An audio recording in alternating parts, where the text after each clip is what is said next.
Long before superstates spanned entire continents, the ancient world was highly localized. A king controlled a city, maybe a valley, or a stretch of river. Persia, situated in modern-day Iran, was exactly that, a relatively small, unremarkable kingdom minding its own borders. That changed in the 6th century BC with a single ruler, Cyrus the Great. Cyrus had one primary objective: aggressive, continuous territorial expansion. We have the physical records, like this artifact known as the Cyrus cylinder, detailing how he swallowed up neighboring states like Media and Lydia. The Persian military strategy was built specifically for the landscape they inhabited. Across the flat plains and open deserts of the Middle East, they overwhelmed opponents with staggering numbers and fast-moving cavalry. In wide-open spaces, their ability to maneuver and encircle an enemy was unmatched. The ultimate proof of this land-based dominance was the capture of Babylon. Persian forces breached the city's defenses with brutal efficiency, collapsing one of the region's oldest and wealthiest power centers. Within a few short years, this relentless march created the largest contiguous empire the planet had ever seen. Look at this stone relief from Persepolis. The endless rows of identical, armed guards perfectly illustrate the sheer scale of the massive infantry they could deploy at will. Victory after unbroken victory built an imperial economy and culture, entirely dependent on continuous conquest. But an army designed to roll over flat plains eventually hits a physical limit. The question was, what happens to a sprawling, open-terrain war machine when it reaches the mountains and the sea? That limit was tested under a new ruler, Darius I. Seeking to extend his borders even further, Darius pointed his armies west, toward Europe and the Greek city-states. On paper, this was an absurd mismatch. A centralized, hyper-wealthy superpower was preparing to invade a fractured, fiercely independent collection of rival cities. When the Persian fleet landed on the shores of Marathon, their forces vastly outnumbered the Greek defenders. Based on decades of unbroken military success, they anticipated a quick surrender.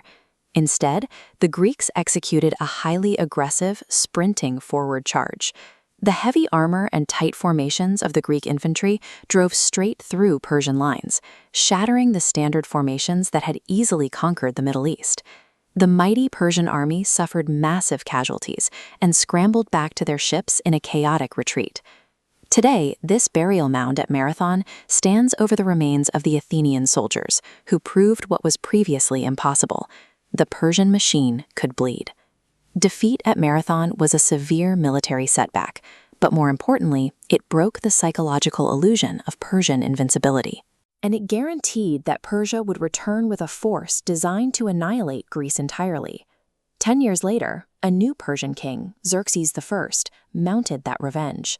Exercising his absolute authority, he drafted hundreds of thousands of troops and marshaled an enormous naval fleet, creating a force of such scale it was meant to overwhelm Greece by sheer mass alone.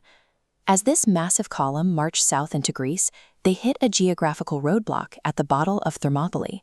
Waiting for them was a tiny coalition force, spearheaded by King Leonidas and his 300 Spartan hoplites. This is where Persia's greatest asset became a fatal liability. Thermopylae was a tight, narrow pass sandwiched between the mountains and the sea. The massive Persian army was funneled into a tiny space, meaning their overwhelming numbers mathematically did not matter. Only a few ranks could engage at any given time. Persia eventually won the battle, but only through a grinding, days-long war of attrition. They took horrific casualties to secure a few miles of dirt, stalling their entire invasion timeline. That exact same tactical error repeated itself on the water at the Battle of Salamis. The Persian fleet pursued the Greek navy into these waters, the Strait of Salamis. The Greeks deliberately anchored themselves in this confined space. The massive Persian warships were built for open water maneuvers, not for navigating tight, rocky channels. Crowded together, they couldn't turn or retreat. The lighter, more agile Greek ships simply rammed and sank the stranded Persian fleet piece by piece. By pulling the conflict into the mountains and the straits, Greece weaponized Persia's sheer size against it. Stripped of their naval support and unable to supply their massive army, the Persian push into Europe permanently collapsed. Salamis exposed a critical vulnerability. The empire relied on unstoppable forward momentum to keep its territories in line, and the Greeks had brought that momentum to a dead stop. Decades later, a new power capitalized on that broken momentum. As seen in this ancient mosaic fragment, Alexander the Great marched out of Macedonia with a highly disciplined, technologically advanced army. Alexander drove directly into the empire's interior, winning a cascade of battles. He leveraged tight infantry phalanxes and heavy cavalry to systematically dismantle Persian defenses in battle after battle. The decisive blow landed at the Battle of Gaugamela, where the Persian royal army was shattered and its leadership fled. Alexander subsequently captured the imperial capital of Persepolis and reduced it to these ruins, effectively dissolving the ruling government. At its height, the Persian war machine carved out a footprint that stretched from the sweeping deserts of the Middle East up into the rugged mountains of Europe. In the end, Persia's reliance on open terrain tactics and sheer numerical weight became a liability when they left the desert.